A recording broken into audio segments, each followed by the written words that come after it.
হঠাৎ করে শরীরটা অসুস্থ হয়ে পড়লো, কিন্তু এক গাদা সবজি স্টকে আছে, সেগুলো পচে নষ্ট হয়ে যাবে। তার জন্য বারবার তার মা তাকে বাহানা এটি সবজি বাজার বিক্রি করতে যেতে পারবে না বলে কান্নাকাটি করছে, কিন্তু অবশেষে যেতে বাধ্য।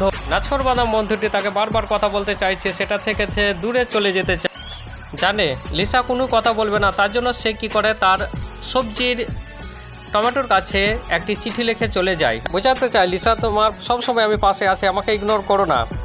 চলে গেলে লিসা চটপট এসে চিঠিটা যখন দেখে, পড়ে তাতে আস্তে কিছু লেখা আছে, তোমার মাকে নিয়ে ভেবো না। এদিকে তার মায়ের অসুস্থতা কোনো মতে কমছে না, এটা নিয়ে লিসা ভীষণভাবে দুঃখিত। দারিদ্রতা তাকে কষ্ট দিচ্ছে ভীষণভাবে, এতগুলো টাকা আমি কোথায় পাবো মায়ের চিকিৎসার জন্য। তার জন্য সে ভীষণভাবে সে কষ্টতে কান্নাকাটি করছে। কিন্তু পর মুহূর্তে দেখা যায় একদল ডাক্তার চলে এসেছে লিসার বাড়িতে তার মায়ের চিকিৎসার জন্য। এতে অবাক লিসা, পুরো হসপিটাল যেন তার বাড়িতে এই মুহূর্তে এসে হাজির।